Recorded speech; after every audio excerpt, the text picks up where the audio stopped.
अस्सलाम वालेकुम, good morning, सुबह बखैर, क्या हाल चाल। आप देख रहे हैं जियो पाकिस्तान, अब्दुल्ला हुमा के साथ। हुमा ज़रा वैसे तो आज उन्होंने आ जाना था, लेकिन आपको पता है फिर इसका हिसाब हम बराबर करेंगे।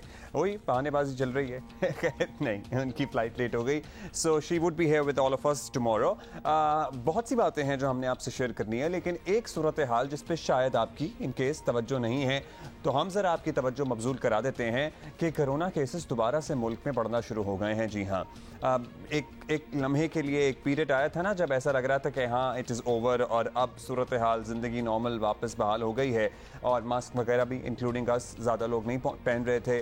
बहुत कोई पब्लिक जगह पे चले जाएं तो सर्टनली मास्क का फिर इस्तेमाल कर लेते थे, लेकिन अदरवाइज़ वो रूटीन अब आहिस्ता आहिस्ता ख़त्म हो रहा था। और इसमें मतलब क्या किसी से छुपाने वाली बात है, यही थी क्योंकि कोई मैंडेटरी नहीं था और कोरोना की सूरत हाल बड़ी कंट्रोल में भी रही है मुल्क में। लेकिन गुज़श्ता 24 घंटों में दोबारा से 1.53 पॉजिटिविटी रेट जो है वो नोट किया गया है अक्रॉस द कंट्री, और 171 नए केसेस सामने आए हैं। और उससे पहले जो फिगर्स आए थे एज एन एक रोज़ पहले उसमें 1.30 था, तो एक ही दिन के अंदर 0.2% पॉजिटिविटी रेट बढ़ गया है। और 152 केसेस आए थे गुज़श्ता रोज़ सामने, गुज़श्ता 24 घंटों के हिसाब से। और आज जो हमारे पास केसेस रिपोर्ट हो रहे हैं ये गुज़श्ता रोज़ के नंबर्स पे बेस्ड डेटा अगले रोज़ रिलीज़ किया जाता है, यानी कि आज जो डेटा मौसूल हुआ है वो 171 केसेस रिलीज़ नोट किए जा रहे हैं। एंड यूजुअली मंडेज़ को जो है, वैसे आपको याद है जब कोरोना पीक डेज भी थे तो ज़रा कम केसेस रिपोर्ट होते हैं, क्योंकि संडे को बहुत से लेबॉरेटरीज़ वगैरह छुट्टी की वजह से वो उस तरह से आगे प्रोसेस नहीं हो पाता डेटा। अच्छा जी, इसमें से मुतअद्दिद लोगों की हालत तशवीशनाक भी है, और अमवात के हवाले से भी हम आपको अपडेट करेंगे। लेकिन कहना आपको इस सारी बात को बताने का मकसद आपके साथ ये है, करने का मकसद आपके साथ ये है कि ज़रा अटेंशन हो जाए, पर्टिकुलरली पब्लिक प्लेसेस, गैदरिंग्स वगैरह वगैरह जहां आप जा रहे हैं, भेद धड़क जा रहे हैं। अब तो वैसे ही ईद करीब है तो मंडी भी जाना होगा, रिश्तेदारों मार्केटों वगैरह में भी घूमना होगा। तो वही बेसिक बुनियादें हैं जो हमें दोबारा से वापस अपनी ज़िंदगी में लानी हैं। हाथ साफ़ रखना, मास्क पहनना, हाथ साफ़ रखना, मास्क पहनना। और हाथ साफ़ रखने से भी ज़्यादा इंपॉर्टेंट है मास्क पहनना। अगर एक ये मास्क पहनने वाली चीज़ पे हम सख्ती से अमल दोबारा से करना शुरू कर दें तो इंशाअल्लाह इस वबा को हम फैलने से यहीं पर कर्ब कर लेंगे, यहीं पे रोक लेंगे। और ये सारी सूरत हाल हमने सोचा हम आपके साथ शेयर कर लें। इस्लामाबाद में पर्टिकुलरली शहर की अगर बात करें तो वहाँ 4% कोविड पॉजिटिविटी रेशो जो है वो गुज़श्ता 24 घंटों में नोट की गई है। So different cities are showing different numbers, लेकिन प्लीज़ दोबारा से एहतियात का दामन जो छोड़ दिया था ना कुछ देर के लिए, वो पकड़ लीजिए। एहतियात लाजिम है, क्योंकि एहतियात ही इस मरज़ का वाहिद इलाज है। एक और सूरत हाल जिसका मुल्क को सामना है, महंगाई, लोड शेडिंग वगैरह वगैरह तो है ही, उस पर तो हम बैठ के यहाँ मतलब अगर बात शुरू की तो लिटरली आंसू निकल आएंगे, रोना शुरू कर देंगे। लेकिन सैलाब की सी सूरत हाल मुल्क के मुख्तलिफ हिस्सों से रिपोर्ट हो रही है। Particularly Balochistan is really affected these days, Sukkur is affected these days. हमें अपने रीजन की बात करें तो बांग्लादेश में तो तबाही मचाई हुई है सैलाब ने। वहाँ पर दरिया है ब्रह्मपुत्र, वहाँ पर मुतअद्दिद इलाके ज़ेर-ए-आब आ चुके हैं, और ये हमारे अपने सराउंडिंग्स के विजुअल्स हैं सखर और गिरदोनवा के। सो अथॉरिटीज़ आप ज़रा अलर्ट हो जाएं, आप ज़रा नज़र रखें तमाम मामलात पर भी, क्योंकि अभी तो मुल्क में मानसून बारिशों का आगाज़ हुआ ही है। ये सूरत हाल कहीं कंट्रोल से बाहर ना हो जाए, इससे पहले ज़रा मैनेजमेंट अपनी पूरी कर लें। वो जो डिज़ास्टर मैनेजमेंट अथॉरिटीज़ वगैरह बनाई हुई हैं ना, I am sure, I hope कि उन्होंने वार्निंग्स वगैरह भी दी हुई हैं बर वक्त, और उन वार्निंग्स की रोशनी में इक़दामात भी लिए जा रहे हैं। सो a lot more in the show। Naltar झील के किनारे जल्दी से आपको बता दें, एक मकामी लड़का जो डूब गया था, उसको बाहर निकाला, और वहाँ पे मौजूद 2 सयाह doctors who happens to be husband and wife, उन्होंने इस बच्चे की जान बचाई और उसको CPR किया, उसको मुंह के ज़रिए सांस दिया गया। और लिटरली ये विजुअल्स थे कि आपका बेसख्ता अल्लाह की तारीफ़ करने का भी दिल चाह रहा था, और आपका इंसानियत पे भी दोबारा से जो है ना भरोसा रिस्टोर हो गया था।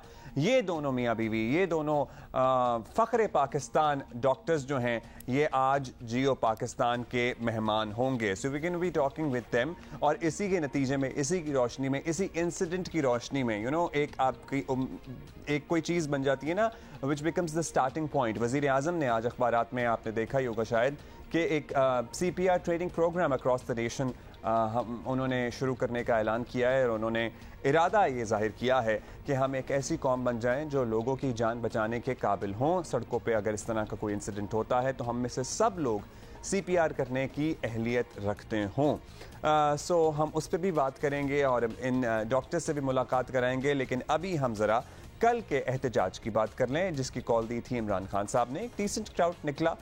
हुकूमत सर्टनली उसे कह रही है कि नाकाम हो गई कॉल।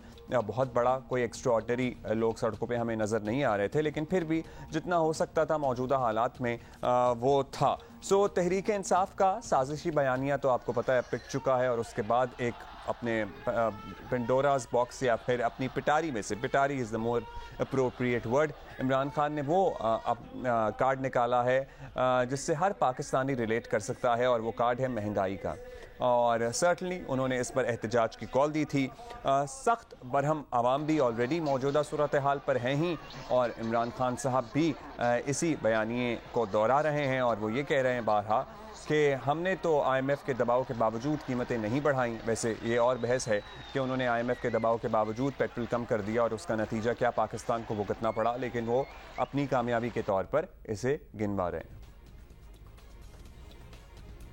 कि ये जो अभी कीमतें बढ़ी हैं ये यहाँ रुकेंगे नहीं। जो हम आगे देख रहे हैं ये अभी मजीद और बढ़ने वाली है। जो मुतासिर होगा इससे वो हमारा सारा निचला तबका, हमारा सफेद पोश, हमारा तनख्वाहदार, खास तौर पे हमारे किसान, क्योंकि उनको ये बड़ा मुतासिर करेगा ये जो खास तौर पे जो डीजल और बिजली की कीमत ऊपर गई है। इमरान खान ने बारूदी सुरंगें छोड़ दी है कि जी IMF कैसे कोई इनके समझौते थे जिसकी वजह से ये कीमतें आसमानों पर चढ़ा दी हैं। यानी हमारे बाद डीजल, पेट्रोल, गैस, बिजली, आटा, चावल, ये सारों की कीमतें बढ़ गई। हमारी बारी तो मुझे याद है कोई 12 रुपया बढ़ा था पेट्रोल या डीजल, तो इन्होंने महंगाई मार शुरू कर दी थी। जब से ये आए हैं इन्होंने 84 रुपया लीटर पेट्रोल की कीमत बढ़ाई, 110 रुपए लीटर डीजल की कीमत बढ़ाई। बिजली के बिल आएंगे लोगों के पास जुलाई में, उसके बाद लोगों को अंदाजा होगा कि कितना बड़ा महंगाई का एक बम फटा है।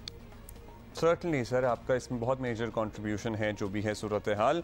आप कैसे इससे जान छुड़ाने की कोशिश कर सकते हैं? आई वंडर अगर कोई वाकई यकीन कर रहा है कि इमरान खान साहब को कंट्रीब्यूशन नहीं है, so they need to correct their facts. अच्छा जी, इमरान खान साहब ने इसी सूरत हाल में ये भी कह दिया कि 10 जुलाई से पहले वो एहतजाज की दोबारा कॉल दे सकते हैं, लॉन्ग मार्च टाइप कोई सूरत हाल बनाने की कोशिश कर सकते हैं। और उन्होंने अपने हुकूमत के ख़िलाफ़ साजिश वाला जो बयानिया है जो बड़ी हद तक अब कमज़ोर हो चुका है, उसको भी कहीं दोबारा से ज़िंदा रखने की कोशिश की। क्या हुआ कि आज सारा कुछ नीचे जा रहा है? हुआ ये कि एक साजिश हुई अमेरिका से, एक साजिश जिससे यहाँ मीर जाफर और मीर सादक उनके साथ मिले। उसके बाद उन्होंने प्लान किया हमारी गवर्नमेंट गिराने का। उससे जो सियासत के अंदर जो मुल्क के अंदर सियासी माहौल था वो गैर यकीनी हो गया, पॉलिटिकल अनसर्टेनिटी हो गई। उसका इफेक्ट पड़ा माइशत के ऊपर। मैंने जाके न्यूट्रल्स को मैंने उनको समझाया कि देखें अगर ये साजिश हो रही है, बड़ा अच्छा आप न्यूट्रल रहें, लेकिन ये जो साजिश हो रही है अगर इस वक्त गवर्नमेंट को गिरा दिया गया इस साजिश के तहत तो ये इनसे संभाला नहीं जाएगा। हमने बड़ी मुश्किल से यहाँ तक आए हैं। तो मैंने तब उनको बताया, फिर शौकत तरीन को कहा कि उनको बताओ कि ये वक्त नहीं है इस मुल्क के अंदर ये साजिश को कामयाब होने देने, क्योंकि इसका डायरेक्ट असर पड़ेगा हमारी माशत के ऊपर। ही मेंट मईशत के ऊपर। अच्छा जी, वज़ीर दाखिला राना सनाउल्लाह का कहना है कि आवाम ने इमरान खान की कॉल कर दी है मुस्तरद। उन्होंने तो सर्टनली यही कहना था, उन्होंने क्या कहा ये भी सुन लीजिए। सिर्फ 4 जगहों पे, इस्लामाबाद, लाहौर, कराची और DI खां, वहाँ पे 400-500 से ज्यादा लोग थे। यानी लाहौर में 2000-1100 थे, इस्लामाबाद में को 800-900 थे, बाकी पूरे मुल्क में कहीं 50, कहीं 70, कहीं 100। इससे ज्यादा लोग जो है वहाँ किसी प्रोटेस्ट में शामिल नहीं थे। तो कौम ने इस पागल खान की इस जो है वो जो मुहिम जोई है जो इस मुल्क को तकसीम करने, इस कौम को तकसीम करने, जो इस कौम के जवानों को, नौजवानों को गुमराह करने की जो इसकी जो ये एक फितना और फसाद पे मबनी जो इसकी मुहिम हुई है, इसको कौम ने पूरी तरह से जो है रिजेक्ट किया। अच्छा जी, ये सूरत हाल तो आपने देख ली। बात यह है कि इमरान खान साहब एहतजाज तो कर रहे हैं, लेकिन आवाम के पास मटीरियल भी बहुत है जिससे वो नबर्द आजमा है, जो भुगत रहे हैं। अब उसका ज़िम्मेदार किसको ठहराना है, ये एक लेमैन को शायद अभी नहीं समझ में आएगी। वो तो यही कहेगा ना जो मौजूदा हुक्मरान हैं वही सब मामला ठीक करें, और ज़िम्मेदारी भी सर्टनली कोई दो राय नहीं है इसमें कि इन्हीं की बनती है। लोड शेडिंग है, कुछ दिन के लिए लगता है कि कंट्रोल हो गई है, फिर वही सूरत हाल हो जाती है। महंगाई है बेकाबू, और महंगाई तो अभी और ज़्यादा बढ़नी भी है। जहां हुकूमत को इस चैलेंज से निपटना है, वहीं इमरान खान साहब जब इस पे सियासत कर रहे हैं तो उस चैलेंज से भी निपटने की तैयारी करनी होगी। सीनियर सहाफ़ी तज्ज़ियाकार मेहमल सरफराज हमारे साथ मौजूद हैं, उनसे ज़रा बात करते हैं। गुड मॉर्निंग मेहमल, बताइएगा कि कल का जो शो रहा, बहुत सी बातें लोग कर रहे हैं कि जनाब इमरान खान साहब ने वीडियो लिंक के, वैसे मेरा ख्याल है कि इट वाज इंटेलिजेंट स्ट्रैटेजी, एक कंट्रोल्ड एनवायरनमेंट में उन्होंने तकरीर की जो सब जगह पे दिखा दी गई। वो किसी एक जगह पे होते वो ऑडियो विजुअल क्वालिटी भी डिस्टॉर्ट होती, और पीटीआई जब भी कोई नया ट्रेंड शुरू करती है ना, शुरू में तनकीद ही होती है उस पर, और अल्टीमेटली फिर कहते हैं हाँ ये इन्होंने शुरू किया था। अल्टीमेटली सब उसको फॉलो करना शुरू कर देते हैं। शुरू में आपको याद है इनको फेसबुक और ट्विटर की जमात और वजीर आजम भी कहा जाता था। लेकिन how did you find yesterday's show? एक कहीं कहीं बहुत अच्छा क्राउड था, कहीं कहीं नहीं भी था। देखिए अब्दुल्ला, बात यह है कि पीटीआई की एक पॉपुलैरिटी तो है, इसमें भी कोई दो राय नहीं है। इमरान खान साहब अगर कॉल देते हैं इस तरह के एहतजाज के लिए या रैलीज के लिए, तो वो भी लोग कम नोटिस के ऊपर आ जाते हैं। वो भी लोग थे उधर। और देखिए फिर महंगाई है तो सही, और बहुत ज़्यादा बढ़ भी रही है। और ये बात तो राना सनाउल्लाह साहब ने भी शहजाद इकबाल साहब के शो पे, आपको याद होगा, 2-1 दिन पहले यही बात की थी कि उन्होंने कि जब वो ऑपोजिशन में थे तो उन्होंने भी महंगाई के खिलाफ जो है वो एहतजाज किया था। तो अब अगर पीटीआई भी कर रही है तो वो ठीक कर रहे हैं। तो बात यह कि महंगाई तो है, और उसके अंदर वो नंबर्स भी ले आए। बेशक मतलब इसके ऊपर ये कहना कि जी बहुत थोड़े लोग थे या कम थे, नहीं, लोग थे, काफी अच्छी खासी तादाद थी, शहरों के अंदर थी। जी जी बिल्कुल।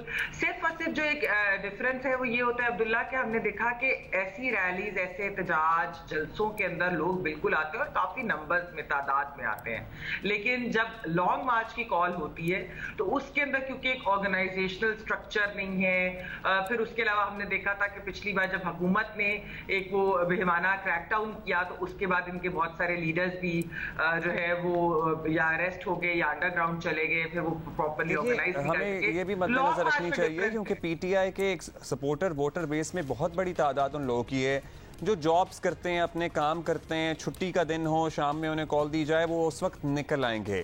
सड़कों पर डंडे खाने वाला कारकुन और वोटर शायद नहीं है पीटीआई के पास, except for in Khyber Pakhtunkhwa.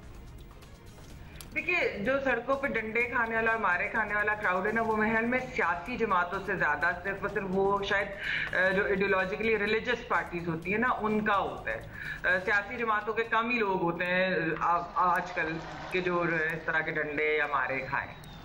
हाँ, वैसे चलें। ये तो एक वैसे भी अब्दुल्ला, एक वैसे भी एक दुनिया के अंदर भी है कि एक्चुअली वो वाली प्रोटेस्ट जो जरा पीसफुल होती है, जिसके अंदर इस तरह का रिस्क नहीं होता, कि जिसके अंदर कोई आपके ऊपर कार्रवाई होगी। जी जी। अच्छा, अब ये बताइएगा, क्या लगता है आपको, इमरान खान साहब ने ये भी इशारा दिया कि 10 जुलाई से पहले वो कॉल दे सकते हैं, किसी एहतजाज की कॉल होगी, लाइक किसी मैसिव कंट्री वाइड एहतजाज की कॉल होगी, या ये लॉन्ग मार्च भी हो सकता है? क्योंकि अभी तो लोहा गर्म है। अभी जुलाई से अगर तेल की कीमतें और बढ़ती हैं और उसका इम्पैक्ट फिर पूरी मईशत पर आता है तो लोग तो पहले ही तंग हैं। देखिए बात ये अब्दुल्ला कि लोग तो जरूर तंग है, लेकिन लॉन्ग मार्च के ऊपर पीटीआई के अंदर भी एक्चुअली दो राय पाई जाती हैं। पिछली लॉन्ग मार्च के ऊपर भी बहुत सारे लोगों का ये कहना था पीटीआई के अंदर, अगर आप उनसे प्राइवेटली बात करें तो वो ये कहते हैं कि एक तो उनको वक्त नहीं दिया गया और डेट जो है वो बड़ी जल्दी अनाउंस कर दी गई थी। दूसरी चीज ये है कि उनको लगता है कि उनका मोमेंटम पिछली लॉन्ग मार्च की नाकामी ने तोड़ा, तो ये जो चीज है वो इसको अब दोबारा थ्रू दीज रैलीज और इस चीज को वो बढ़ाना चाह रहे। तो मेरा जो पीटीआई के अंदर के लोग हैं वो ये कहते हैं कि अभी शायद उनको लगता नहीं है कि वो एक और लॉन्ग मार्च इतनी जल्द करेंगे। हो सकता है चंद महीनों बाद जरूर कर लें, लेकिन इतनी जल्दी यानी अभी 25 मई वाली जो थी लॉन्ग मार्च, उसका हमने हाल देख ही लिया, तो उसके बाद इतनी जल्दी अगर लॉन्ग मार्च करेंगे तो फिर उसके लिए उनको नोटिस या तो फिर उसके लिए लंबा देना पड़ेगा। अच्छा, आप जो कह रही हैं पीटीआई के आपके दोस्त से बात, पीटीआई के दोस्तों से आपकी बात होती है, तो पीटीआई के दोस्तों ने इस पे कोई रोशनी डाली कि इमरान खान साहब फिजिकली जरा नहीं आए कल के इस प्रोग्राम में भी, तो उनकी क्या, उनको कुछ थ्रेट्स हैं या फिर ये स्ट्रैटेजी थी? क्योंकि आपको पता है वो लाइट और साउंड के बारे में भी बहुत कॉन्शियस हैं, तो वो एक कंट्रोल्ड एनवायरनमेंट में वो तकरीर करना चाहते थे। क्या था उनका इसके पीछे मामला?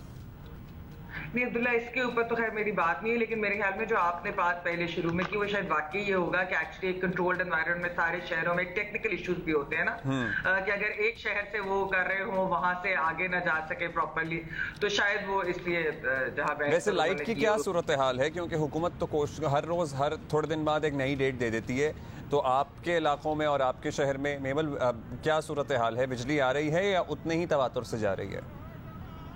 अब्दुल्ला वैसे तो खैर बहुत ज्यादा जा रही थी, रेगुलरली जा रही थी, और बारिश के दिनों में जब लाहौर में आखिरकार बारिश इतने महीनों की हीट वेव के बाद हुई तो फिर तो बिल्कुल ही चली गई थी बीच में लाइट। लेकिन कल का दिन वैसे नहीं गई। मैं हैरान हूँ कि अभी तक बिजली गई नहीं है, अनलेस के जब हम अनलेस के बात करते करते ही चली जाए, अनलेस के चली जाए वो मैं कुछ नहीं कह सकती। अच्छा, हम क्विकली एक बस आपका आंसर लेंगे। जो मौजूदा कारकर्दगी अब तक सोफा रही है हुकूमत की, सर्टनली लेट डिसीजंस भी हैं जिसका इम्पैक्ट भी मईशत पर पड़ा है, इसमें कोई दूसरी राय नहीं है। जिसको ये कहते थे कि शुरू में बहुत सारे फैसले अगर कर लेते तो उतना इम्पैक्ट कौमी ख़जाने पर ना पड़ता, जिस तरह पेट्रोल वगैरह की कीमतों की रिवर्सल की बात है, और भी बहुत मामलात है जिस पर बहस हो सकती है। आपको लगता है कि अब इनके पैर मजबूत हो चुके हैं? अब हाँ, इमरान खान साहब जितना मर्जी एहतजाज, जितनी मर्जी कॉलें, जितने मर्जी धरने ले लें, जब इन्होंने इलेक्शन कॉल करने होंगे तभी होंगे।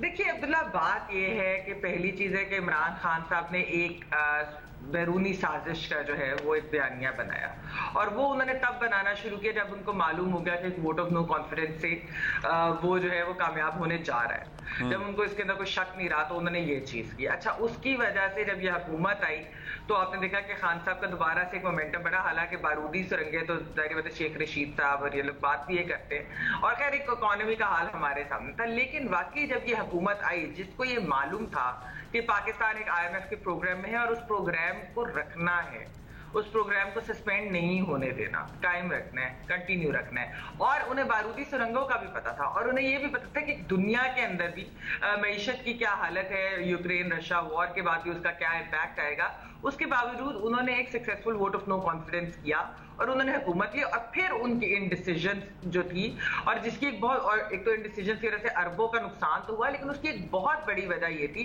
कि उनको मालूम नहीं था कि हमने इलेक्शन महीने में कराने हैं, 2 हफ्ते में कराने हैं, 3 महीने में कराने हैं, 6 महीने में कराने हैं, साल में कराने हैं। आज भी जो सिचुएशन है, उन्होंने बजट जरूर दिया, उन्होंने टफ डिसीजंस ली हैं, और वो चाहते तो यही है, कहा यही जा रहा है कि अगले साल ही इलेक्शन होंगे, बेशक वो मुद्दत पूरी करके हो या फिर मुद्दत से थोड़ा सा अर्सा पहले करते हैं। देखें, इस सारी सूरत हाल में भी इक़्तिदार लेने के पीछे खुर्रम दस्तगीर साहब ने भी एक वजह बताई है ना, वो भी मौजूद बहस बनी हुई है।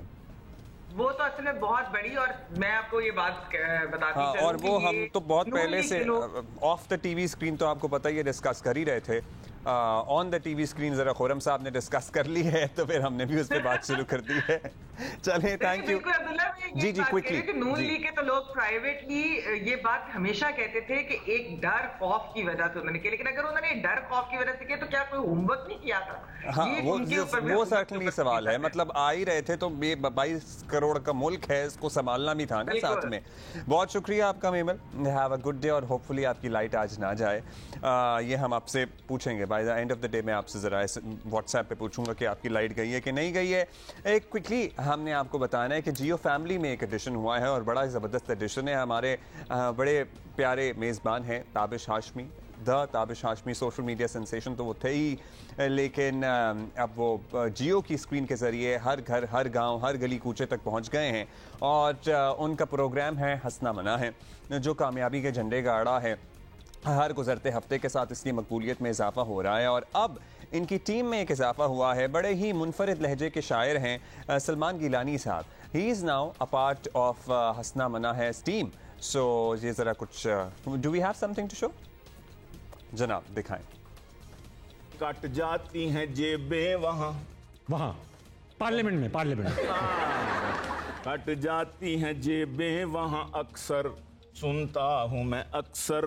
सो भीड़ जहाँ पर हो वहाँ फंसना मना है. बिल्कुल. मेरी सुनो ताबीज मियाँ.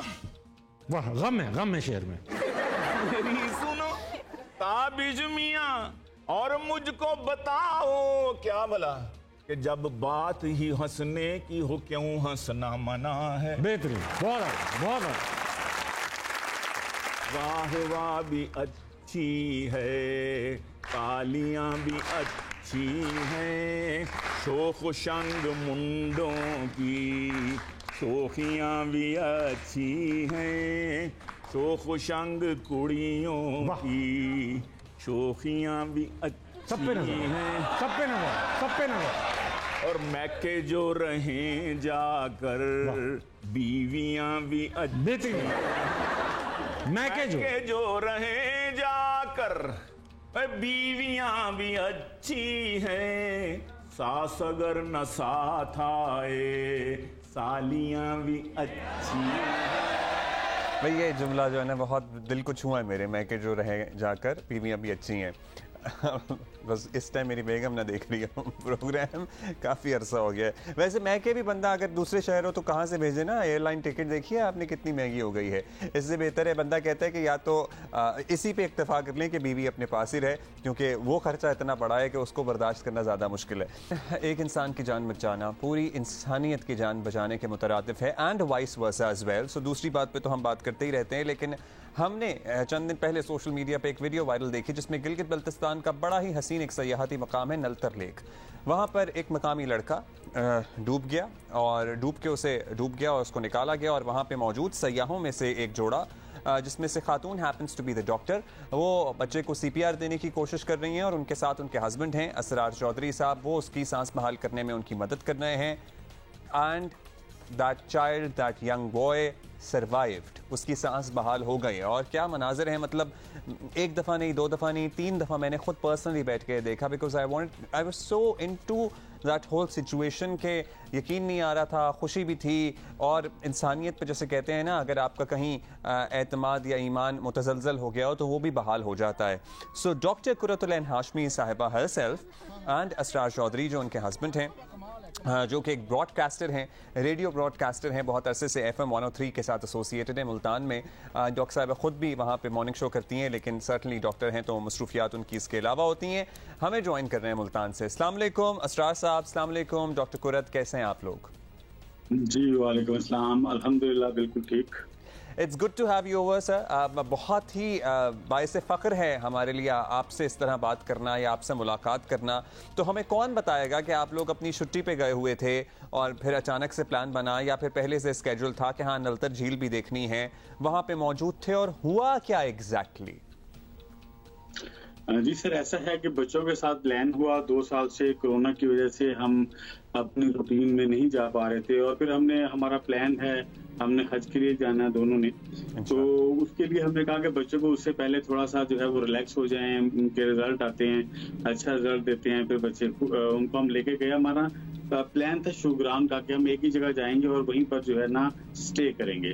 लेकिन मेरा राब्ता, क्योंकि कैसरबाद साहब पर एक सफरनामा निकाल रहे हैं और बहुत सारे सफरनामे उनके जो है मार्केट में अवेलेबल है, उनसे राब्ता हुआ तो उन्होंने कहा जी मैं नलतर झील जा रहा हूँ, जो कि नगर से तकरीबन जो है वो 2.5-3 घंटे जो है वो ऑफ रोड है, जीप है, वहाँ पर रास्ता भी नहीं बना, सड़कें भी नहीं बनी. हालांकि वहाँ पर इंटरनेशनल मुकाबले भी होते हैं जो स्केटिंग के, और इस तरीके से तमाम दुनिया आती है वहाँ पर पहुँचती है. तो हम गए उससे आगे, तो वहाँ पर हमने अचानक नई जगह एक एक्सप्लोर करने की कोशिश की, और वहाँ पर ये सारा वाक़या पेश आया. अच्छा, आप लोगों ने क्या, डॉक्टर साहबा आपने चीखें सुनी किसी की, क्या हुआ कि आपके सामने ही ये लड़का डूब रहा था या डूबा और इसको फिर किसी ने निकाला? Exactly what really happened over there? Actually हम लोग सतरंगी झील से ऊपर की तरफ ट्रैक था, हम उसकी तरफ बढ़ रहे थे और 2 जीपें थी हम लोगों की, हम 3 फैमिलीज थे बेसिकली।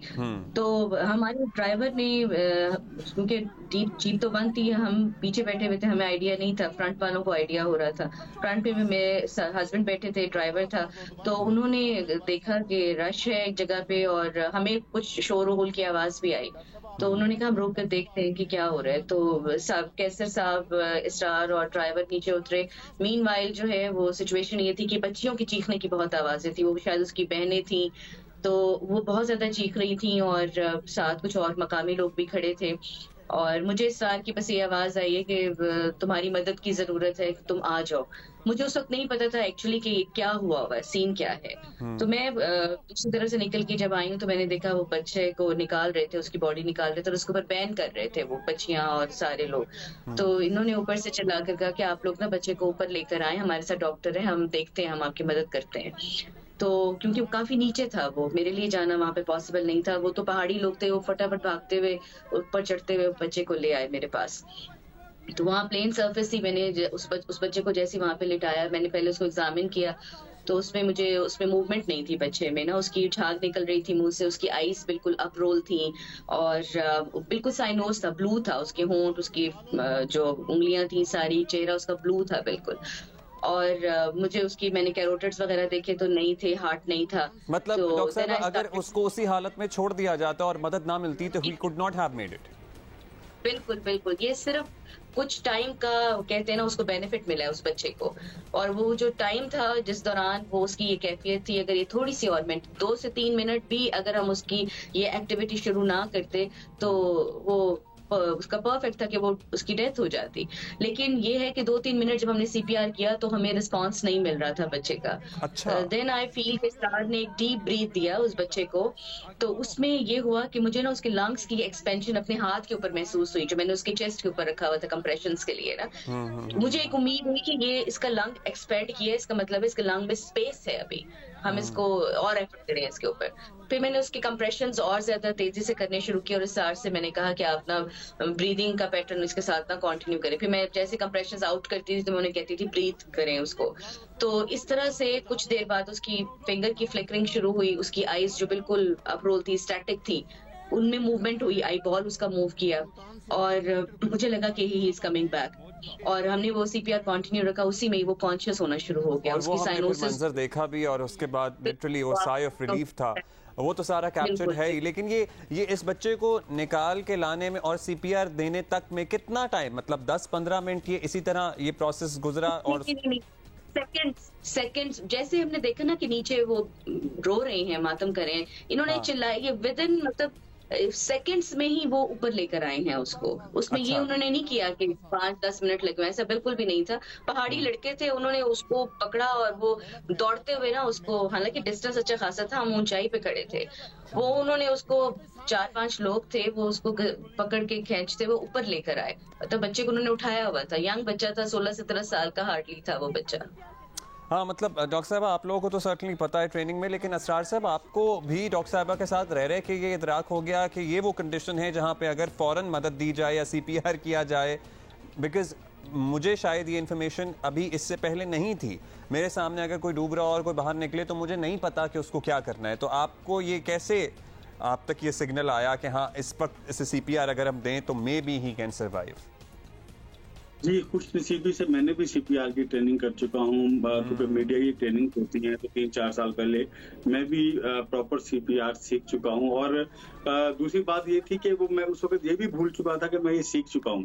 डॉक्टर साहब कमांड दे दी थी और हमने वो जो केमिस्ट्री है वो अल्लाह की तरफ से थी कि वो जैसे मुझे कहती थी मैं भी एक सेकंड, हालांकि आपको पता है हाइजीन कंडीशंस कैसी होती हैं, लोग जो है ना वहाँ पर, लेकिन फौरी तौर पर हमने इसको एक्शन में लेकर आए और जो मेरी ट्रेनिंग थी वो भी काम आई, डॉक्टर साहब की कमांड भी काम आई, और सबसे बड़ी बात कि अल्लाह ताला ने उसकी जिंदगी रखनी थी और अल्लाह ताला ने हमें वसीला बनाया। मतलब मैं इसरार साहब दोबारा से विजुअल देख रहा हूँ, डॉक्टर साहब सर्टनली सीपीआर करने में फोर्स तो लगती है, लेकिन आप क्या जो सांस दे रहे हैं वो भी काफी फोर्सफुली देना पड़ता है, मतलब ऐसे नहीं है कि आप एक नॉर्मल, काफी आपकी जो बॉडी मूवमेंट है वो मुझे फील हो रही है कि काफी फोर्सफुली आप उसको सांस उसका बहाल करने के लिए अपना सांस उसमें डाल रहे हैं। जी ऐसा ही है, क्योंकि बुलंदी पर आपको पता है कि मुझे भी थोड़ा सा प्रॉब्लम है सांस के हवाले से, लेकिन जब आप बुलंदी पर जाते हैं तो आपके सांस और बेहतर बहुत बुरी तरह डिस्टर्ब होता है। लेकिन उस वक्त जब डॉक्टर साहब ने कहा कि जिंदगी की कोई एक रमक नजर आई है, तो मैंने अपना फुल जोर लगाया, मैंने पूरी कोशिश की कि मैं किसी तरीके से इस बच्चे के अंदर सांस लेकर आ सकूं। हाँ, मतलब सीरियसली अल्फाज नहीं है हमारे पास इस एक्सपीरियंस जो मतलब जो विजुअल हमने जो आपका ये मामला है इसके ऊपर कमेंट करने के लिए। बस हम क्विकली ये जानना चाहेंगे आपसे डॉक्टर साहिबा कि CPR और जान बचाने की ये टेक्निक सीखना कितना अहम है हम सब के लिए जो इस वक्त देख रहे हैं, हम जो यहाँ बैठे हैं। सर ये हर इंडिविजुअल के लिए जरूरी है। आपको पता है कि वेस्ट में वहाँ पर इसकी ट्रेनिंग बच्चों को भी दी जाती है। रिसेंटली एक वहाँ पर भी एक वाकया हुआ और एक बच्चे ने अपने जो है ग्रैंडफादर उनको उसने CPR दिया और ग्रैंडफादर की जान बच गई। मतलब वो हार्ट पेशेंट थे, उस बच्चे को बच्चा सीखा हुआ था और उसने हेल्पलाइन पे कॉल करते तक ये सारा काम उसने कर लिया था और उसकी जान बच गई। तो मेरे ख्याल में स्कूल्स में, कॉलेजेस में, यूनिवर्सिटीज में स्टूडेंट्स के कोर्स का हिस्सा होना चाहिए। जिस तरह हम बाकी एक्टिविटीज कराते हैं, ये एक्टिविटी भी हमारे करिकुलम का हिस्सा होना चाहिए। हर इंडिविजुअल को ये सर्टिफिकेशन होनी चाहिए। आपकी बहुत सारी ऑर्गेनाइजेशंस हैं जो इस तरह के काम कर रही हैं। आप उन NGOs को, उन ऑर्गेनाइजेशंस को सामने लाकर उनको कहना चाहिए कि ये छोटी छोटी activities, practical life saving procedures जो है ये एक आम इंसान को सिखाएं। इसके लिए पढ़ा लिखा होना जरूरी नहीं है, डॉक्टर होना जरूरी नहीं है, लेकिन ये थोड़ी सी एफर्ट वाले काम है। अगर आप इसका बाकायदा एक प्रोग्राम प्लान शुरू करते हैं, आप बच्चा सीख जाएगा तो डेफिनेटली ये बहुत हेल्प आउट होगा। आप ये देखिए कि जो मैंडेटरी होना चाहिए, टूरिस्ट के लिए मैंडेटरी होना चाहिए कि वो अगर रोड साइड एक्सीडेंट है, कोई बुलंदी से गिर गया, उसमें आपने क्या मेजर्स करने हैं, कोई ड्राउन हो गया जैसे ये केस था उसमें आपको क्या करने हैं, ये टूरिस्ट को भी ये इन्फॉर्मेशन होनी चाहिए। जहां आप टूरिस्ट गाइड होते हैं बताने के लिए, उनकी गाइड बुक्स होती हैं उनको रास्ते बताने के लिए, वहां पे एक मेडिकल के लिए छोटी सी एक हेल्पिंग बुक होनी चाहिए। एंड आई होप कि वजीर आजम साहब और उनकी टीम और पर्टिकुलरली सलमान सूफी साहब इस पे काम भी कर रहे हैं और वो आप दोनों से जल्द राब्ते में भी रहेंगे। बहुत शुक्रिया डॉक्टर कुर्रतुल-ऐन हाशमी साहिबा, असरार चौधरी साहब, we are very very proud of you. तमाम कर लें तैयारी क्योंकि बारिशें होने जा रही हैं। आज रात से मजीद तेज़ बारिशें होंगी। सिंध के शहरों सक्खर और शिकारपुर समेत मुख्तलिफ इलाकों में तूफ़ानी बारिशों की पेशगोई भी है। DG MET महर साहबजाद खान हमारे साथ मौजूद हैं। बहुत शुक्रिया महर साहब। अब महकमा मौसमियात की एडवाइजरी आई है और बड़ी अहम है कि अगले 3 दिन अहम हैं, तो किन किन इलाकों में और कितनी कितनी बारिश का इम्कान है?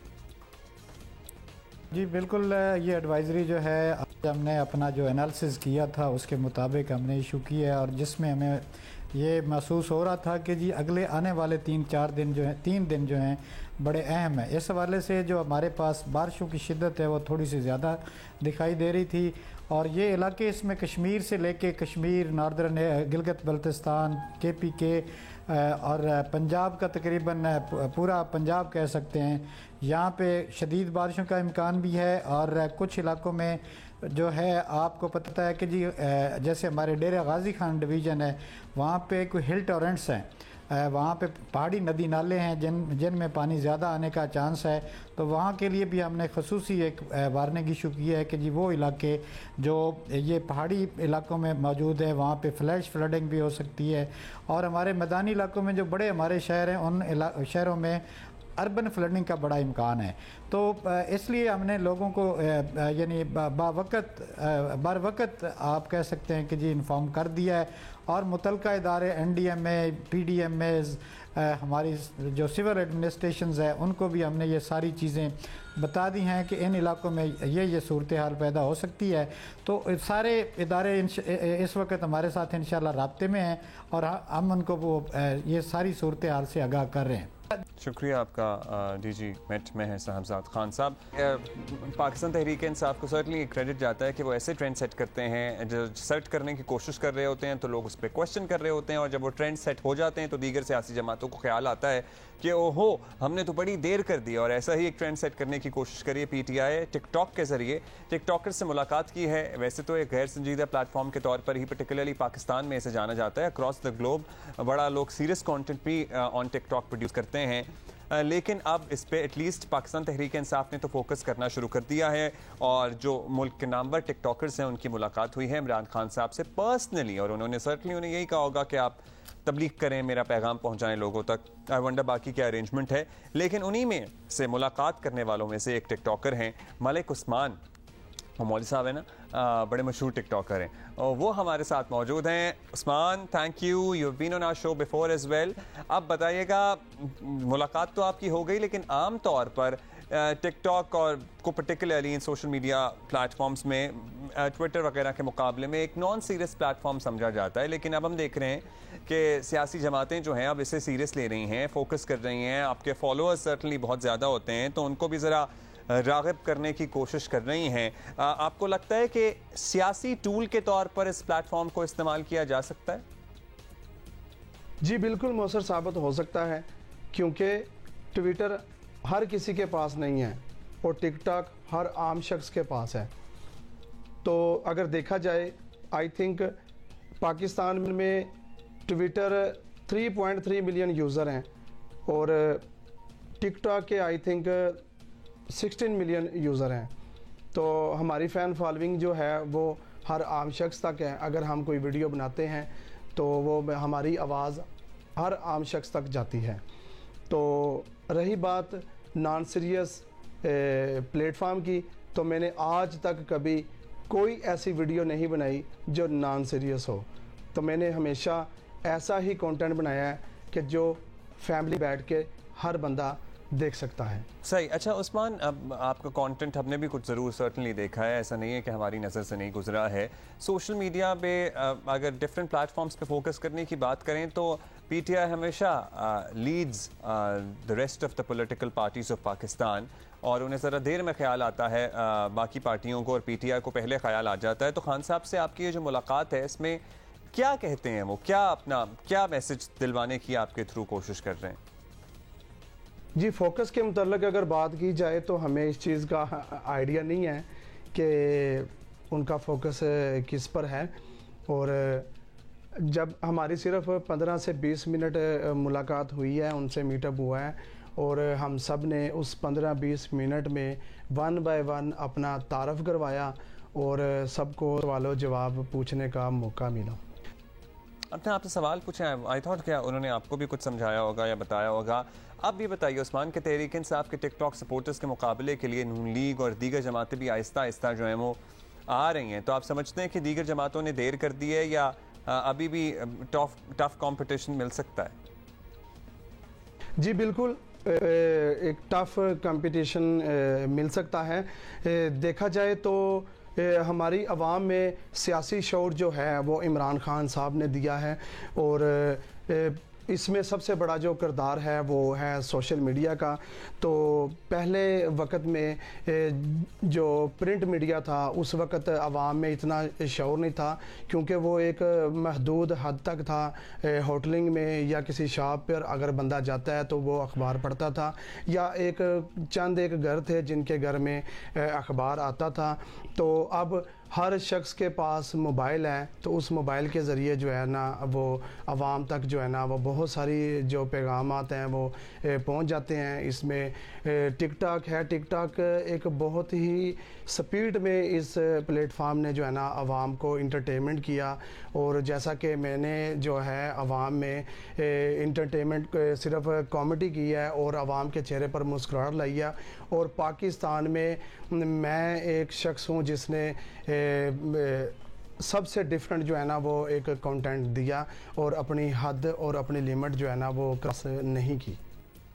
अच्छा अब उस्मान, हम देख रहे हैं, आपको पता ही है, इस प्लेटफॉर्म को एक मौसर सियासी प्लेटफॉर्म के तौर पर इस्तेमाल करने की तो कोशिश की जा रही है, लेकिन हमारे सियासतदानों में वही रिवायती चेहरे हैं जो एक पार्टी से इधर, दूसरी उधर से इधर, इधर से उधर होते रहते हैं, यही चलता रहता है। तो आप लोग अगर अपना बयानिया बना सकते हैं सोशल मीडिया पर, तो आप, मेरा ख्याल है कि आवाम में भी अपना बयानिया बनाने की कोशिश कर सकते हैं। तो अमली सियासत में आने का कोई इरादा नहीं है? खुद इलेक्शन विलेक्शन लड़ें ज़रा। जी मैं एक क्रिएटर हूँ, मैं कॉमेडी वीडियो बनाता हूँ, मोटिवेशन वीडियो बनाता हूँ। मेरा सिर्फ और सिर्फ वीडियोस वगैरह बनाने का मकसद सिर्फ ये है कि मैं लोगों के चेहरे पर मुस्कुराहट ला सकूँ, और मेरा सियासी मामलात में कोई इंटरेस्ट नहीं है। हालांकि मुझे काफ़ी लोगों ने एडवाइस दी कि यार आप सियासत में क्यों नहीं आते, लेकिन मेरा सियासी मामलात में 1% जो है ना वो इंटरेस्ट नहीं है। अच्छा, चलें, आपका जो इंटरेस्ट है आप फिर वही परस्यू करें और बड़ा अच्छा कर रहे हैं आप लोग, सब लोग मिलकर काम। बहुत शुक्रिया। मलिक उस्मान टिकटॉकर हमारे साथ मौजूद थे। टिकटॉक स्टार में कहना चाह रहा था। सर्टनली ये लोग, इन जैसे और लोग जो वज़ीर आज़म के साथ, साबिक वज़ीर आज़म के साथ जिन्होंने मुलाकात की, और इसके अलावा भी बड़े कंटेंट क्रिएटर्स हैं जो एंटरटेन तो एटलीस्ट कर रहे हैं। हाँ, how successful are they to bring any positive change in the society, ये एक अलहदा बहस है, लेकिन अवाम एंटरटेन तो इनके कंटेंट से हो ही रहे हैं। अभी हम आगे बढ़ेंगे, बारिशों की बात करेंगे।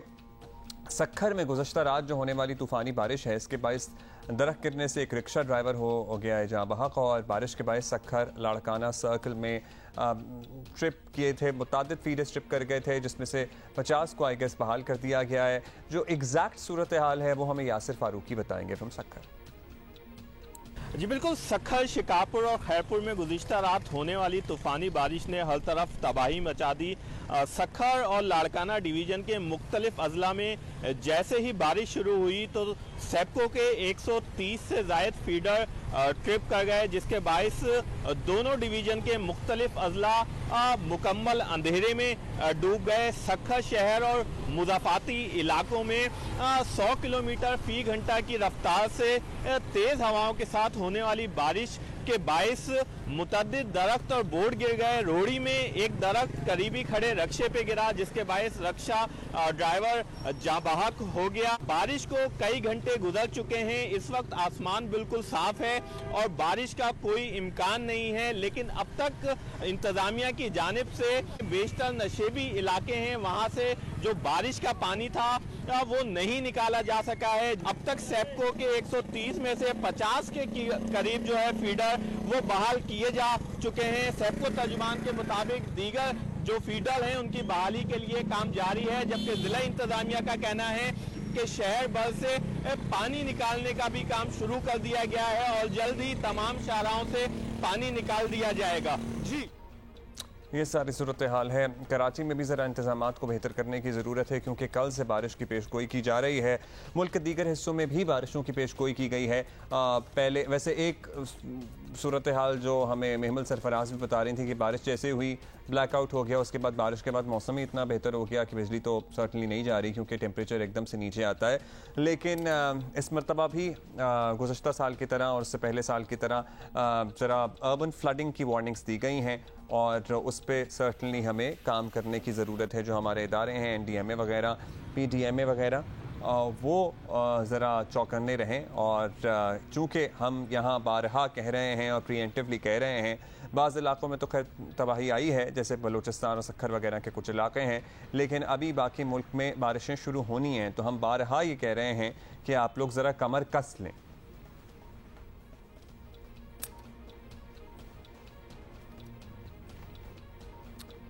अच्छा जी, अभी एक और सूरत हाल जिसका हमें सामना है वो ये है कि कोरोना वायरस में इजाफा हो रहा है। कोरोना के केसेस बढ़ रहे हैं मुल्क में, और एक बार फिर इसकी वापसी हुई है, जो कि खासी परेशान कुन है। मुस्बत केसेस की शरह 1.53 हो गई है। गुज़श्ता 24 घंटों के दौरान 171 अफराद में इस वायरस की तस्दीक हुई है। 58 मरीज़ इस वक्त इंतहाई निगहदाश्त में ज़ेर इलाज हैं। सिर्फ पाकिस्तानी नहीं, दुनिया भर में केसेस की शरह में दोबारा इजाफा देखने में आ रहा है। इसीलिए चीन, इटली, फ्रांस समेत दीगर ममालिक में कोरोना के बारे में मुस्तकिल आगाही मुहिम चलाई जा रही है, और हमें भी होशियार रहना है, क्योंकि पहले भी हम कोरोना की तबाहकारियाँ भुगत चुके हैं। डॉक्टर राना जवाद हमारे साथ मौजूद हैं, मेंबर हैं WHO। बहुत शुक्रिया आपका राना साहब।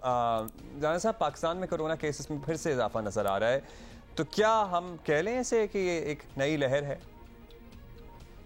जी बिल्कुल, आपकी बात सही है कि इस वक्त पूरी दुनिया में हमें केसेस में इजाफा नज़र आ रहा है, और पाकिस्तान के अंदर भी पिछले 3-4 दिन से केसों में हमें बढ़ावा नज़र आया, और ये ग्लोबल ट्रेंड का हिस्सा है। अमेरिका के अंदर केसेस में हमें बढ़ते हुए नज़र आ रहे हैं।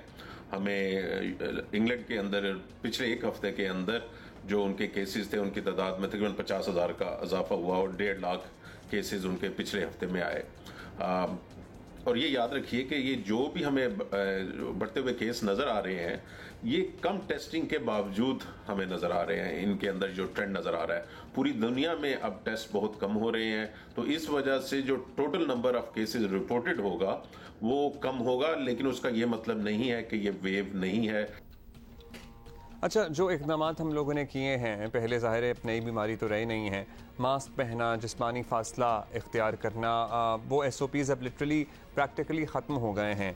तो हम तो यहाँ पे आगाही मुहिम दोबारा से चलाएंगे ही, लेकिन आप समझते हैं कि इट्स हाई टाइम कि we should all again start wearing mask and maintaining social distances? देखिए, हुकूमतें और अवाम और पूरी दुनिया के लोग बेसिकली 2 साल की एहतियातों से तंग आ चुके थे और दोनों ने, अवाम और हुकूमतों ने ये आपस में फैसला कर लिया कि बीमारी या पैंडेमिक ख़त्म हो गई है।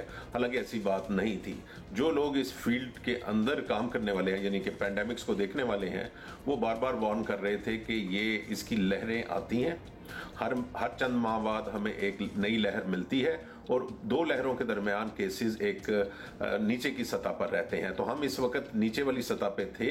अब अमेरिका के अंदर भी, बरतानिया के अंदर भी और पाकिस्तान के अंदर भी पिछले कुछ दिनों से हमें केसेस बढ़ते हुए नजर आ रहे हैं। इंग्लैंड के अंदर जो पिछले हफ्ते में केसों में इजाफा तकरीबन 50,000 का हुआ है, यानी कि नॉर्मली उनके 1 लाख आ रहे थे उससे पहले हफ्ते में, और पिछले हफ्ते में 1.5 लाख केसेस आए। अमेरिका में केसेस आए। पाकिस्तान के अंदर भी 3-4 दिनों से हमें केसेस बढ़ते हुए नजर आ रहे हैं। तो हमें अपनी SOPs को वापस उसी तरह लेकर आना है और उस SOPs में सिर्फ वैक्सीनेशन करा लेना काफ़ी नहीं है, उसके साथ आपको मास्क पहनने की ज़रूरत है, बूस्टर डोजेज की वैक्सीनेशन की ज़रूरत है, और उसके साथ जो इन सबसे बड़ी चीज़ है वो है आप जहां दूसरे लोगों से मिले वहां की वेंटिलेशन कैसी है। वो दफ्तर हो, वो घर हो जिसमें मेहमान आए हुए हैं, वो आपकी मार्केट हो, तो इंश्योर करिए कि खिड़कियां दरवाजे खुले हों ताकि ताज़ा हवा आ जा रही हो। अच्छा, अब डॉक्टर साहब आपने बूस्टर डोज की भी बात की है और आपने कहा कि उसकी भी ज़रूरत है, मास्क भी पहनना है, वेंटिलेशन भी ज़रूरी है। बहुत से लोगों ने वैक्सीनेशन लगवाई लेकिन उसके बाद बूस्टर वगैरह पे तवज्जो दी नहीं है। तो अगर बूस्टर से इतना फ़र्क पड़ता है तो फिर इसको लाजमी नहीं करार देना चाहिए? जी, बूस्टर इंतहाई ज़रूरी है और बाज़ तहकीक, जो नई तहकीक है उसके मुताबिक हमें ये इल्म हो रहा है कि बूस्टर होना ज़रूरी है, वैक्सीन कौन सी है वो बात का मसला है। तो और बाज़ साइंसदान ये समझते हैं कि हर 6 महीने बाद आपको एक बूस्टर लगवा लेना चाहिए अगर आप एलिजिबल हैं अपने मुल्क के अंदर। तो हमारे भी ऐसे जो लोग हैं जिन्होंने 1 साल पहले वैक्सीनेशन करवाई है और वो समझ रहे हैं कि वो महफूज हैं, उन्हें चाहिए कि अपना बूस्टर डोज लगवा लें। बूस्टर्स लगवाने के साथ आपकी काफ़ी हद तक, अगर पिछले 4 माह के अंदर लगा हुआ है तो काफ़ी हद तक आप महफूज हो सकते हैं। लेकिन याद रखिए कि vaccination on its own 100% guarantee नहीं है बीमारी से बचने के लिए। इसके लिए आपको मास्क भी पहनना पड़ेगा, गैर ज़रूरी इज्तिमात से जाने से गुरेज करें। मैं किसी रेस्टोरेंट जो इंडोर्स है उसके अंदर कोशिश करता हूं कि ना जाऊं, क्योंकि वो सबसे ज़्यादा सेटिंग है जिसमें आप मास्क उतारते हैं, आप लोगों के साथ, दूसरे लोगों के साथ बैठते हैं और आप बातचीत कर रहे होते हैं खाने के साथ, जिससे वायरस एक शख्स से दूसरे शख्स की तरफ जा सकता है।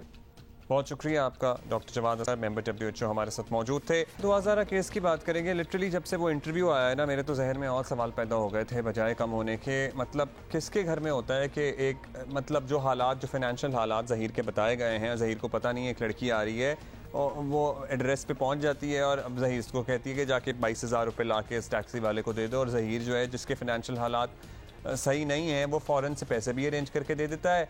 और ज़हीर के घर वाले जो हैं पूछते भी नहीं है कि भाई ये कौन लड़की है, कहाँ से उठ के आई है। उसे कहते नहीं है बेटा तुम्हारे माँ बाप कहाँ हैं, कौन हो तुम, क्यों आ गई हो, तुम अपने माँ बाप के पास वापस जाओ, हमें किसी कोर्ट कचहरी के चक्कर में नहीं पड़ना। कौन आज के ज़माने में कोर्ट कचहरी अफोर्ड कर सकता है, बर्दाश्त कर सकता है, झेल सकता है?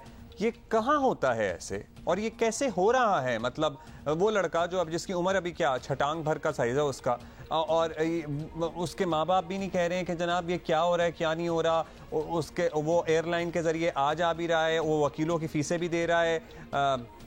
आई वंडर कि क्या कौन हैं लोग इसके पीछे मुतहर्रिक हैं। खैर, दुआ ज़हरा केस में नया मोड़ है और सिंध हाई कोर्ट के फैसले के खिलाफ लड़की के वालिद सुप्रीम कोर्ट पहुंच गए हैं और मेहदी काज़मी साहब ने सिंध हाई कोर्ट का फैसला अब सुप्रीम कोर्ट में चैलेंज कर दिया है। आपको पता है हाई कोर्ट में तो ये कह दिया था ना कि बच्ची की मेडिको लीगल रिपोर्ट के मुताबिक उसकी उम्र 17 साल है, वैसे डॉक्यूमेंट्स उसके 14 साल कहते हैं उसकी उम्र है, और उसको ये हक हासिल है कि वो जिसके साथ जाना चाहे जा सकती है। उसके बाद सोशल मीडिया पर वो तो इंटरव्यू आया था दुआ की वालदा का इंटरव्यू भी आया और उसमें उन्होंने बताया है कि वो कह रही थी कि मैं जाके कहती हूँ, लेकिन उसके बाद मौका ही नहीं दिया गया। सो अमीन अनवर हमारे कॉरेस्पॉन्डेंट हैं। Amin, you have been following this case, अब ये बताइए मुझे कि उस इंटरव्यू के बाद लिटरली और कॉम्प्लेक्स हो गया है केस।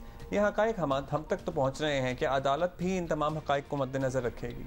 बिल्कुल रखना चाहिए अदालत को भी, लेकिन जो सिंध पुलिस की जानिब से जो केस का चालान जमा कराया गया है उसमें ना सिर्फ बहुत सारी खामियां हैं बल्कि सही तरह से उस केस को इन्वेस्टिगेट भी नहीं किया गया है।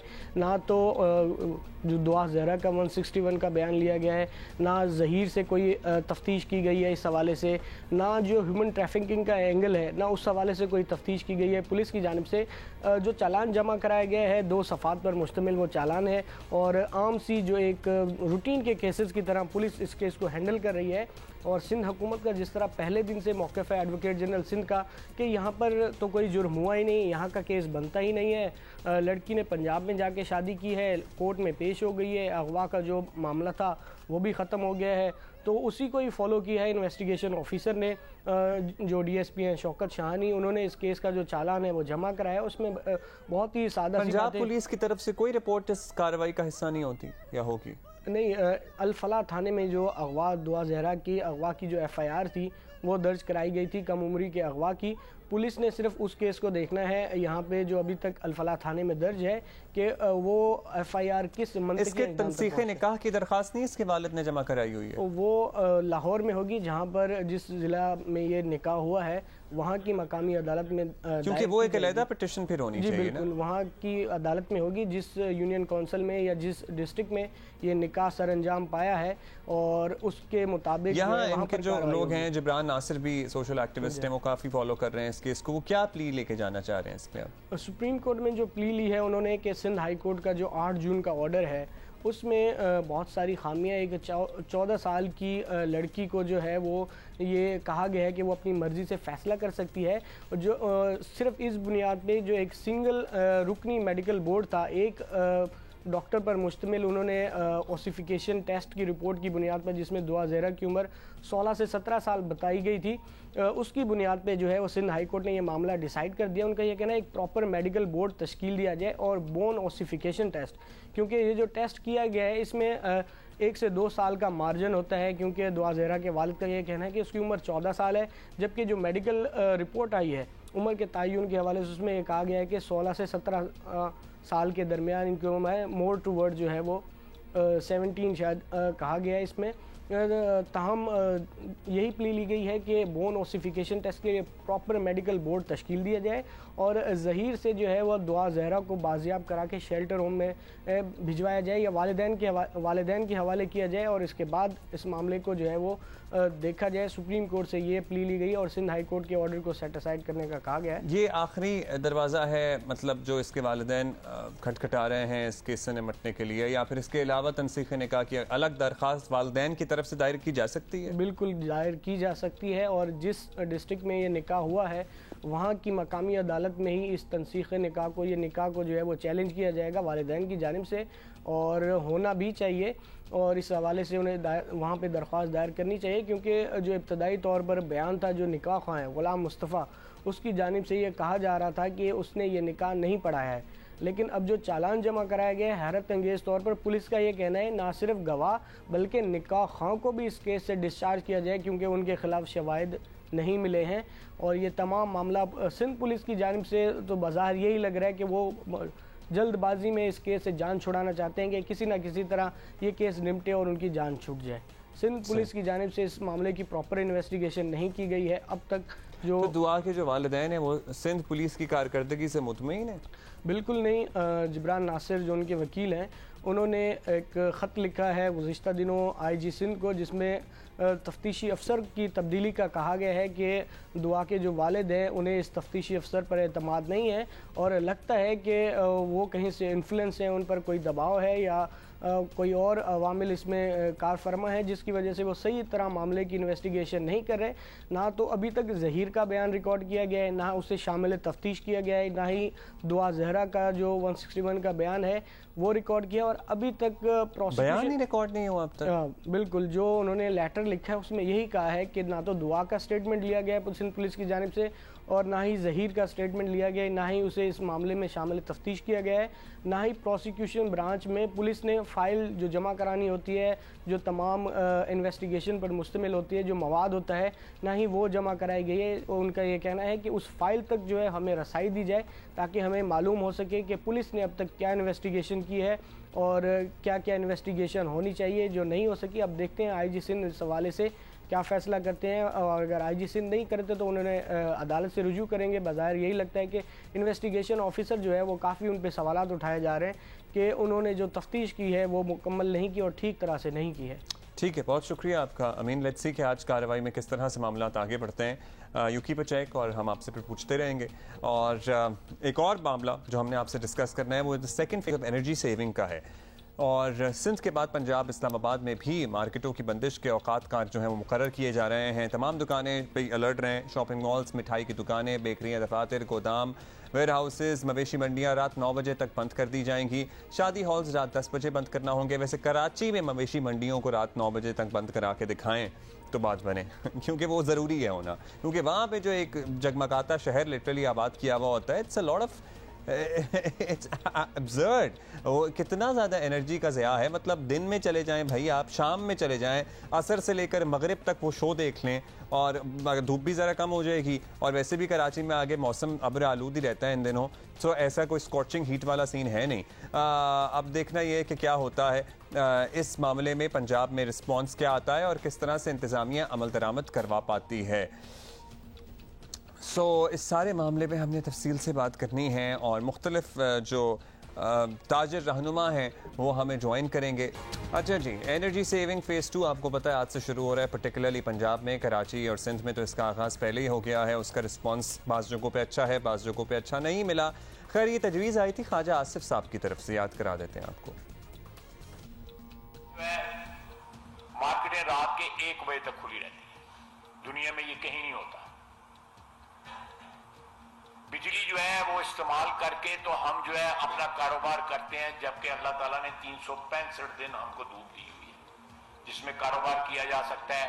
8-9 बजे अगर कारोबार शुरू किया जाए, मगरिब के बाद बंद कर दिया जाए, मगरिब और इशा के दौरान, तो मेरा ख्याल है कि यहाँ पे बिजली की बड़ी बचत हो सकती है। बिजली की बचत का मतलब है कि आपकी तेल की बचत। वैसे माशाल्लाह हमारे ताजर हजरात तो पूरी दुनिया ही घूम चुके होते हैं, इनमें से बहुत सारे लोग, और ये पर्टिकुलरली ईरान जो हैं, दुनिया में ऐसे ही होता है।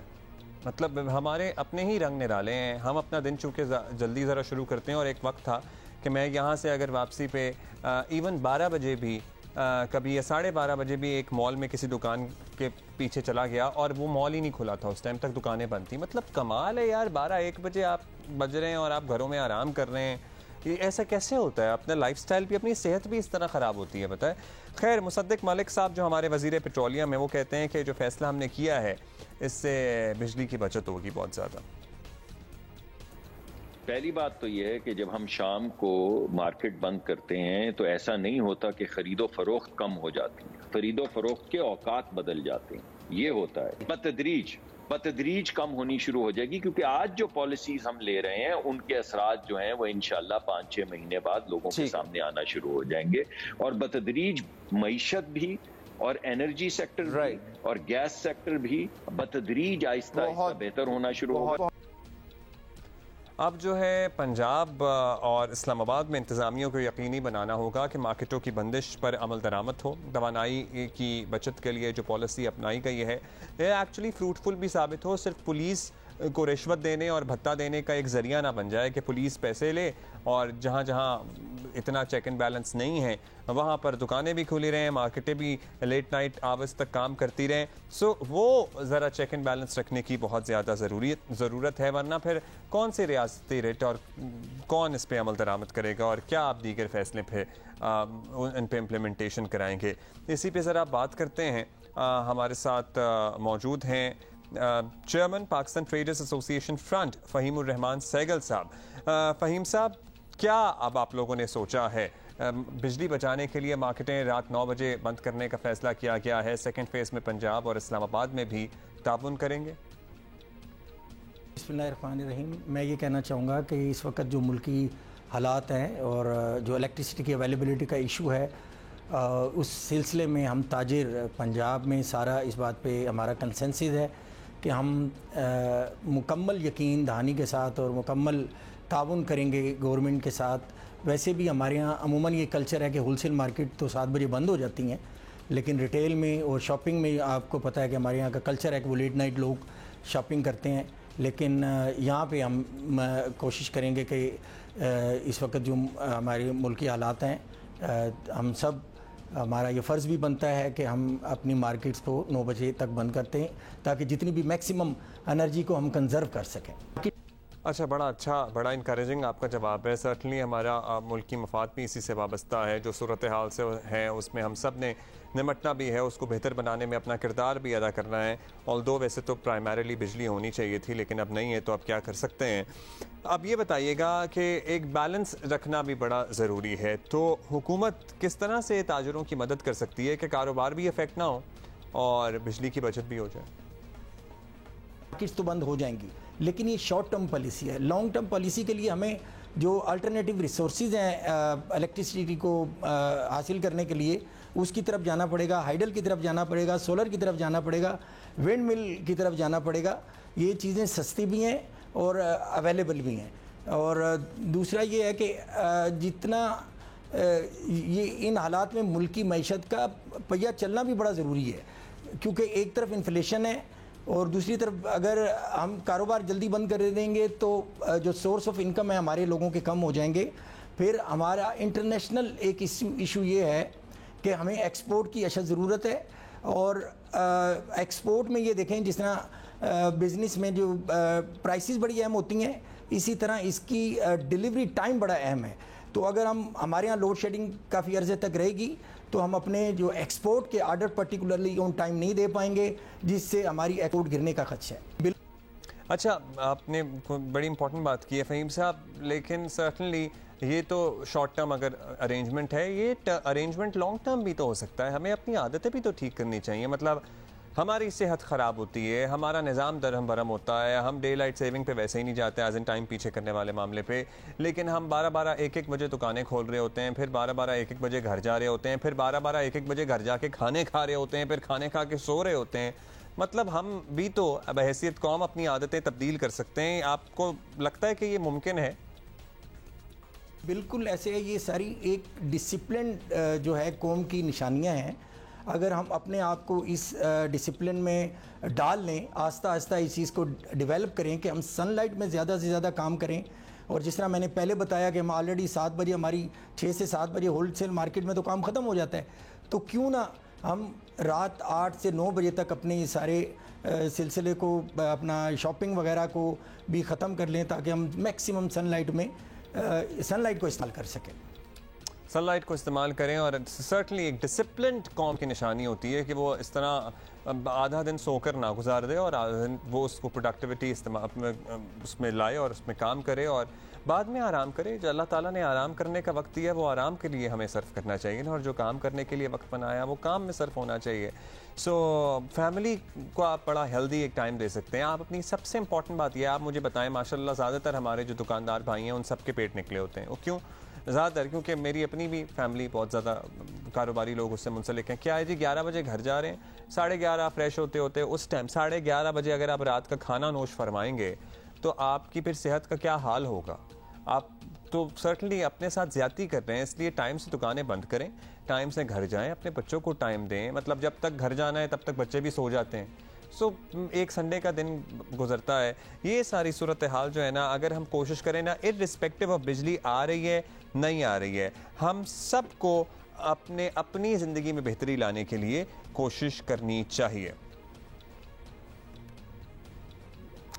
अच्छा जी, हमने एक और आपको दिन की अहमियत के बारे में बताना है। पाकिस्तान समेत आज पनाह गुज़ीनों का के मसाइल से आगाही से मुताल्लिक दिन मनाया जा रहा है।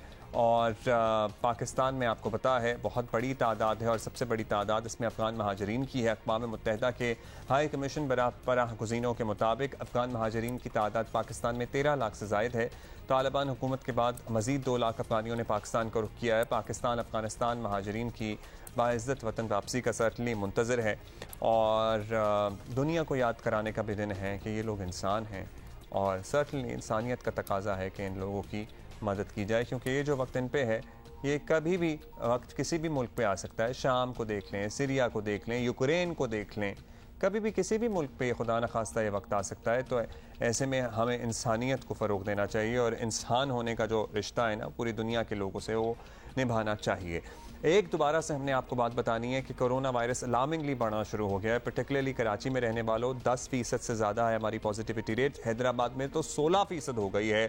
सो ये 2 शहर हैं जहां पे अभी वज़ीर आला सिंध हुकूमत हम आपको कह रहे हैं कि आप इमरजेंसी मेजर्स दोबारा से लेना शुरू करें और हम आपसे रिक्वेस्ट करेंगे कि बराए मेहरबानी मास्क का बाकायदगी से दोबारा इस्तेमाल आप ज़िंदगी में शुरू कर दें, क्योंकि जो वेव सी बन रही है इसको हमने वेव बनने देना नहीं चाहिए उसूली तौर पर, अगर हम अभी से एहतियात शुरू कर देंगे तो। And that is it for today, we are gonna see you tomorrow इंशाल्लाह।